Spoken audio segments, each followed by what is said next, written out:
tentang doa yang tak terjawab atau tidak dikabulkan. Dinukil dari kitab Hilyatul Aulia karya Syakik Al-Balkhi.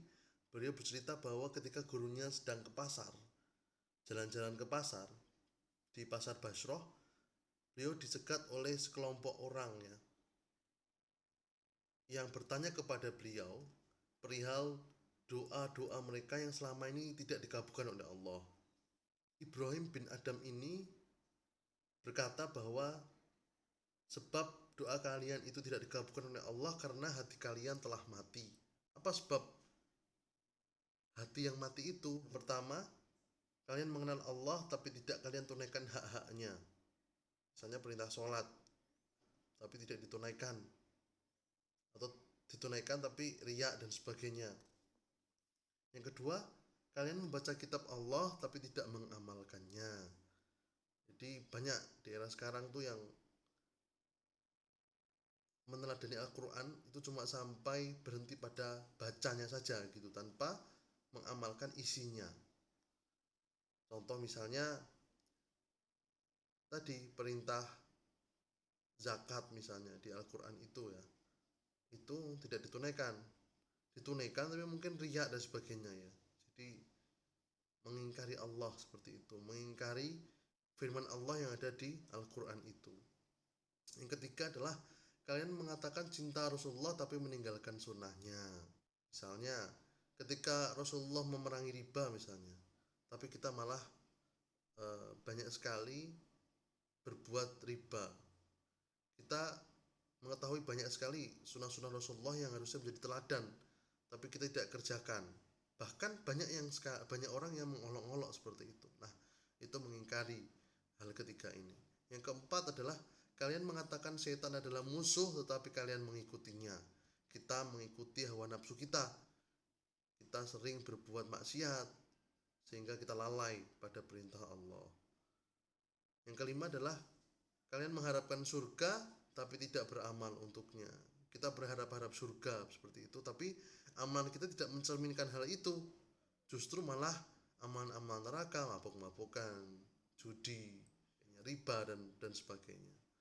Yang keenam adalah kita mengatakan takut neraka tapi mempersembahkan diri untuk masuk dalam neraka itu. Nah, itu yang sangat disayangkan ya. Kita takut neraka, mengaku takut neraka, tetapi aman-aman kita justru maksiat begitu. Maksiat ini, maksiat itu, judi, minum khamr, riba, zina dan sebagainya. Nah, itu aman-aman neraka atau maksiat-maksiat yang sangat dibenci oleh Allah Subhanahu wa taala. Yang ketujuh adalah kalian sibuk dengan aib saudara tetapi lupa pada aib sendiri. Kita sering ya, bahkan di era sekarang ini ya, sangat marak sekali yang namanya gosip, ya, iri hati dan sebagainya. Intinya menghardik aib-aib orang lain begitu. Tapi kita lupa pada aib sendiri ya. Padahal kita tahu bahwa dosanya orang yang membicarakan aib orang lain itu seperti memakan bangkai saudaranya sendiri. Bayangkan itu. Yang kedelapan, kalian mengerti mati itu pasti tapi tidak mempersiapkannya. Jadi kita tahu bahwa umur kita ini kan terbatas.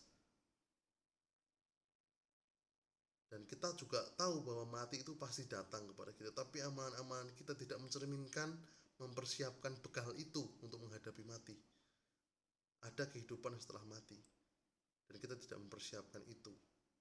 Kita masih sibuk dengan dunia, kita masih sibuk dengan kemaksiatan, ya, sehingga lalai untuk mengamalkan amalan akhirat.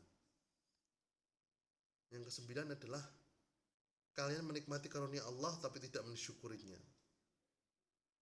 Ya, kita sering sekali ya kufur nikmat seperti itu. Kita punya banyak sekali harta tapi tidak membaginya kepada orang yang berhak. Kita memiliki banyak makanan tapi kita tidak membaginya ke anak yatim. Padahal di sebagian harta kita ada hak-hak mereka untuk dipenuhi. Yang ke-10 adalah kalian menguburkan jenazah tapi tidak mengambil hikmahnya. Jadi ketika kita hendak menguburkan jenazah atau ketika mengantarkan jenazah sampai liang lahat, kita tahu bahwa sudah berganti dunianya dari dunia di alam dunia menuju ke alam barzah. Yang di alam barzah pun kita nanti belum tahu tentu akan mendapatkan nikmatnya di sana. Jangan-jangan kita nanti diazab di dalam kubur, tapi kita tidak mengambil hikmah untuk segera bertobat, untuk memperbaiki hidup kita, untuk memperbaiki amalan-amalan kita. Nah, itu 10 yang bisa saya sampaikan terkait dengan hati yang mati sehingga doa kita tidak dijawab oleh Allah, tidak dikabulkan oleh Allah. Mari kita berbenah, insya Allah Allah selalu meridhoi kita. Billahi taufik wal hidayah. Assalamualaikum warahmatullahi wabarakatuh.